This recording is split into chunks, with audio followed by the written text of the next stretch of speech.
కార్యకర్తలకో లేకపోతే జగన్మోహన్ రెడ్డి గారి అభిమానులకో, వైఎస్ అభిమానులు అయితే అనను నేను. ఎందుకంటే వైఎస్ అభిమానులు జగన్తో లేరు, చాలామంది కాంగ్రెస్తో వెళ్ళిపోయారు లేదా షర్మిల గారితో ఉన్నారు. జగన్ దగ్గర ఎవరు ఎక్కువ మంది లేరు. అండ్ జగన్తో పెద్దగా వాళ్ళకేమీ ఎమోషనల్ అటాచ్మెంట్స్ కూడా ఏమి లేవు.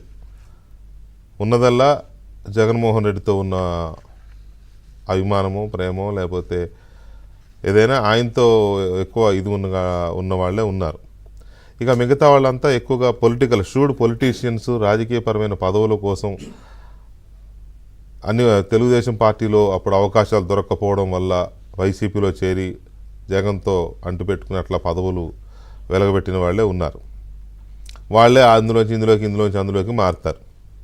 ఇదంతా ఎందుకు చెప్పాల్సి వస్తుందంటే, ఇది కొంత జీర్ణించుకోవడానికి కష్టంగా ఉన్నా కూడా వైసీపీ అనే పార్టీ ఎంతకాలం ఉంటుందనేది చెప్పడం కష్టంగా ఉంది. మళ్ళీ ఎన్నికల వరకు ఉంటుందా అనేది కొంచెం ఆలోచించాల్సిన విషయం. 2029 ఎన్నికల వరకు ఆ పార్టీ అనేది రాజకీయ యవనిక పైన ఉంటుందా అనేది డౌటే. ఎందుకంటే ఒక్కొక్కరుగా వెళ్ళిపోతున్నారు. ఓడిపోయిన వారు ఎలాగూ దారిలో ఉన్నారు.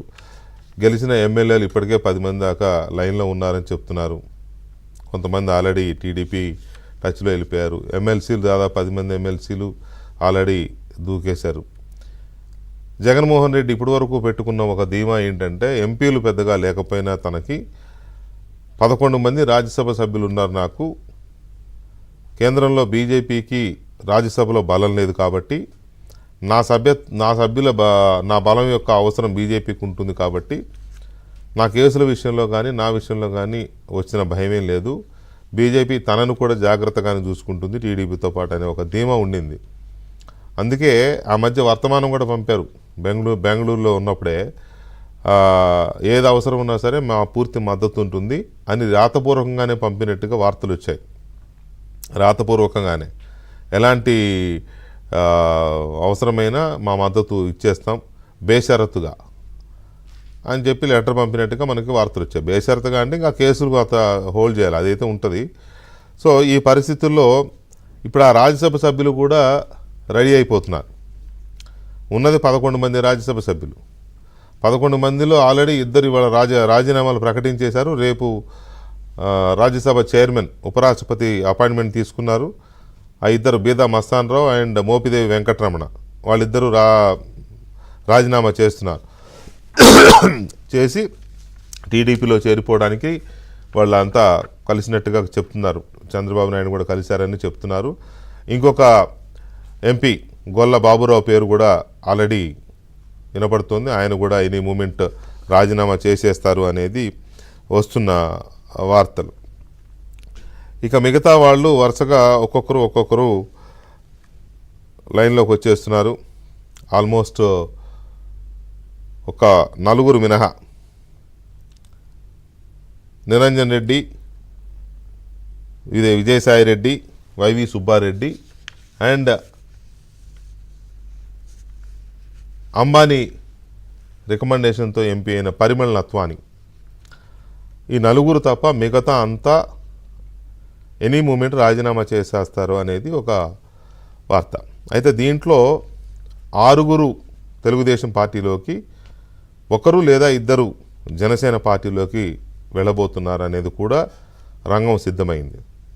అయితే ఈ 3 కూడా వైవి సుబ్బారెడ్డి, నిరంజన్ రెడ్డి అండ్ విజయసాయి రెడ్డి, ఈ 3 కూడా వైసీపీలో ఉంటారా అంటే కొంచెం కష్టంగానే కనబడుతుంది. ఎందుకంటే ఆల్రెడీ విజయసాయి రెడ్డి ఎన్నికల ముందు నుంచే ఆయన బాటలు వేసేసుకున్నాడు, బీజేపీ వైపు చూస్తున్నాడు ఆయన.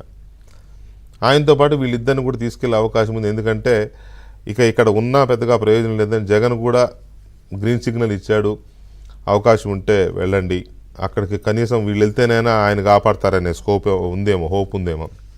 అందువల్ల ఆయనే ఈ 3 బీజేపీలో పంపుతున్నారనే వార్తలు కూడా వస్తున్నాయి.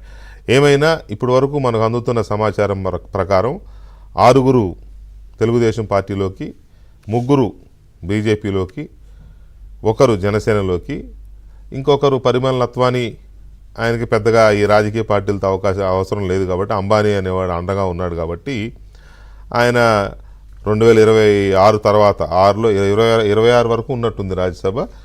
అప్పటికి ఏదో ఒక రాష్ట్రం నుంచి తెచ్చుకోగలరు. కాబట్టి ఇప్పుడు ఆయన ఏ పార్టీలోకి వెళ్ళాల్సిన అవసరం లేదు, అలా ఉన్నా వచ్చిన నష్టము లేదు.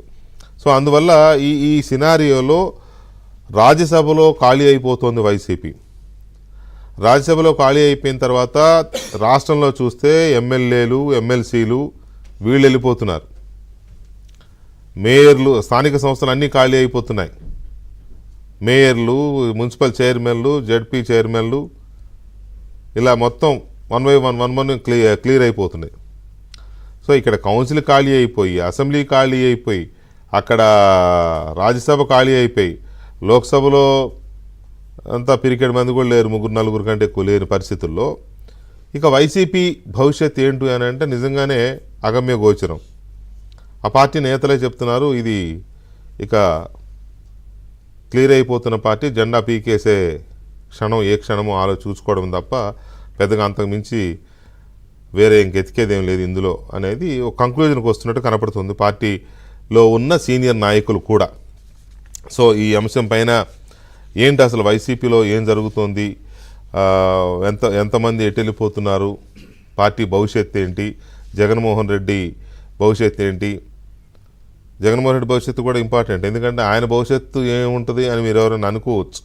ఆయన కేసులున్నాయి, అవి ఎప్పుడు క్లోజ్ అవుతాయో ఎప్పుడు జైలుకి వెళ్తాడో తెలియని ఒక అయోమయ పరిస్థితి ఉంది. ఈ సిచ్యువేషన్లో ఏంటనేది కూడా మనం చూడాలి.